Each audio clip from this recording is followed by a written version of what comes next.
Assalamualaikum warahmatullahi wabarakatuh. Terima kasih nih yang udah staycation lagi di channel saya. Semoga kalian selalu sehat, dilindungi dimanapun kalian berada.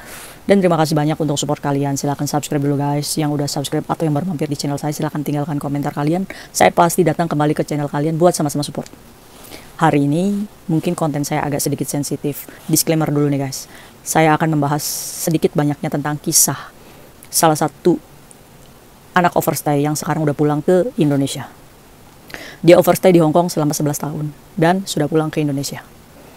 Mungkin anak overstay di luar sana agak sedikit tidak menyukai konten saya ini karena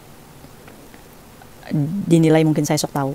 Tapi disclaimer dulu guys, itu kembali ke hak kalian masing-masing untuk tinggal di luar atau memilih jalan seperti itu adalah hak kalian. Yang saya ingin berbagi dengan teman-teman saya adalah saya ingin menyentuh hati teman-teman saya yang mungkin saat ini berniat untuk menjadi kaburan, untuk menjadi anak overstay. Semoga kalian menemukan video saya ini dan menjadikan renungan agar tidak melanjutkan niat kalian untuk menjadi anak kaburan. Sebelum saya bercerita tentang kisah Mbak Nani ini, saya ingin menyentuh hati kalian tentang Indonesia. Guys, kita kerja sebagai TKW Hong Kong adalah warga Indonesia. Kita berangkat dari negeri tercinta, dari negeri Indonesia. Kita terbang ke Hong Kong dengan niat ingin mencari nafkah untuk memperbaiki kehidupan kita, untuk membuktikan bahwa kita meskipun dengan status sekolah misalkan minim ya, SMP dan SMA, tapi kita memiliki gaji yang alhamdulillah besar sebagai TKW Hong Kong.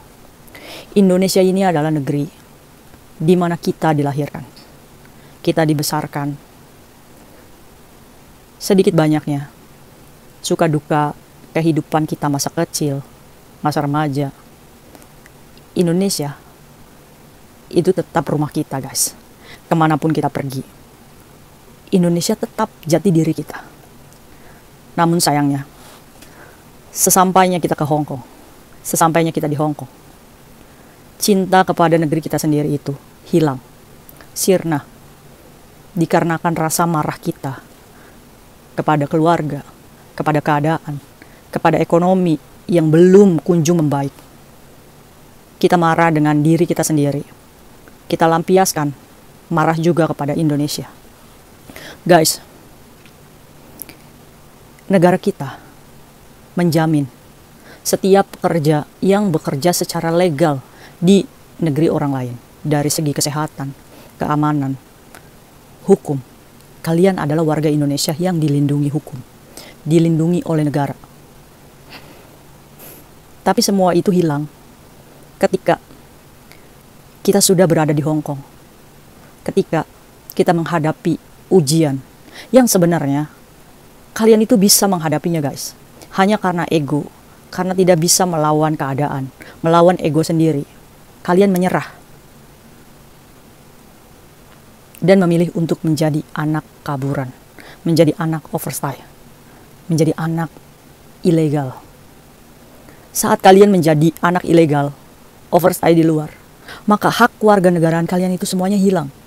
Hak-hak hukum, hak kesehatan, jaminan atas diri kalian itu hilang guys. Karena apa? Karena kalian menolak sebagai warga Indonesia. Betapa sedihnya guys. Orang tua kita ada di Indonesia, saudara kita ada di Indonesia, famili kita ada di Indonesia. Begitu dengan mudahnya kita menolak sebagai warga Indonesia hanya untuk mencari pekerjaan dengan gaji $12.000. Hanya karena uang, kita melupakan keluarga kita di rumah. Hanya karena uang, kita melupakan anak kita di Indonesia. Semoga kalian yang ingin menjadi anak overstay bisa merenungi video saya ini.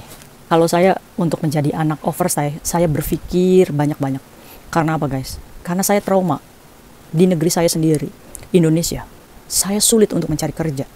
Apalagi di negara orang lain, di negara Hong Kong. Kalau saya kabur, apakah bisa saya mendapatkan pekerjaan? Sedangkan 3 tahun belakangan ini, Hong Kong benar-benar lagi krisis ekonomi dikarenakan pandemi COVID. Di mana tempat yang bisa memberikan lapangan pekerjaan untuk kita? Sedangkan hidup terus berjalan. Kita butuh makan setiap harinya. Kita butuh tinggal, butuh tempat tinggal. Dan itu harus dibayar pribadi. Kalau saya tidak sanggup, dan saya tidak akan mungkin mau, kalian yang memilih jalan menjadi overstay, saya acungin jempol. Karena kalian keren, hebat. Tapi sebelum berbicara hebat, saya ingin membagi satu kisah seorang anak overstay yang 11 tahun tinggal di Hong Kong dan sekarang sudah pulang ke Indonesia karena Hong Kong memaksa dia untuk pulang ke Indonesia. Dikarenakan dia sakit dan terbaring di rumah sakit berbulan-bulan. Sehingga Hong Kong menghubungi KJRI, Konsultan Indonesia, untuk membawa Mbak Nani yang sakit berbulan-bulan untuk pulang kembali ke Indonesia. Guys, Mbak Nani ini 11 tahun menolak sebagai warga Indonesia, anak ilegal. Tapi saat dia menghadapi suatu problematika, menghadapi masalah yang negara Hong Kongnya saja sendiri sudah tidak bisa menerima, siapa yang membantu? Indonesia, guys. Negara kelahiran kalian sendiri. Saat kalian mengecewakan Indonesia, Indonesia memeluk kalian, membawa kalian kembali ke tanah air. Jangan sampai kalian yang masih sehat, yang masih merasa aman-aman hidup di luar, jangan sampai kalian dipaksa pulang ke Indonesia saat kalian sudah kenapa-kenapa. Mumpung sekarang kalian masih bisa pulang ke Indonesia, saya sarankan, pulanglah. Jangan menjadi anak overstay di Hong Kong. Kehidupan kalian, saya yakin sulit sekali. Oh guys, Mbak Nani ini berumur 44 tahun. Dia adalah warga Indonesia. Dia menjadi TKW Hong Kong 11 tahun yang lalu dan kabur dari rumah majikan dan hidup di luar. 11 tahun kemudian, imigrasi Hong Kong menghubungi KJRI, mengatakan bahwa Mbak Nani sedang berada di rumah sakit Cayuan, sedang terbujur sakit, dan meminta pemerintah Indonesia untuk membawa kembali Mbak Nani ke negara asalnya. Nggak ada pilihan lain yang bisa Mbak Nani perbuat selain menerima keadaan dan pulang ke Indonesia, negeri di mana dia dilahirkan. Apakah Mbak Nani ini menyesal? Jelas. Di usia 44 tahunnya, Mbak Nani ini hidup menderita sebagai anak kaburan di luar, sehingga dia sakit parah yang harus membuat Mbak Nani ini dirawat di rumah sakit Hong Kong berbulan-bulan. Karena rumah sakit Hong Kong ini menyerah, sehingga imigrasi Hong Kong berkoordinasi dengan KJRI untuk Mbak Nani ini dipulangkan. Akhirnya guys, dengan kebijaksanaan Indonesia, dengan kebijaksanaan KJRI yang berkonsultasi terus dengan imigrasi Hong Kong, sehingga Mbak Nani ini dipulangkan ke Indonesia. KJRI memesankan 6 kursi pesawat dan 1 kursi untuk orang yang mengantarkan Mbak Nani pulang. 6 kursi pesawat ini KJRI pesankan agar Mbak Nani bisa berbaring di pesawat saat pulang ke Indonesia. Kalian bisa hitung, kalau 1 kursi pemulangan Mbak Nani itu dengan harga $3.000 Hong Kong dikalikan 7 kursi, $21.000 Hong Kong, pemerintah Indonesia membantu memulangkan 1 anak overstay yang jelas-jelas dia menolak sebagai warga Indonesia. Tapi dengan bijaksananya Indonesia memberikan Mbak Nani ini fasilitas untuk bertemu keluarganya saat sakit. Dan sekarang Mbak Nani sudah kembali ke Indonesia dengan bantuan pemerintah yang begitu dengan legowo menerima warga negaranya kembali.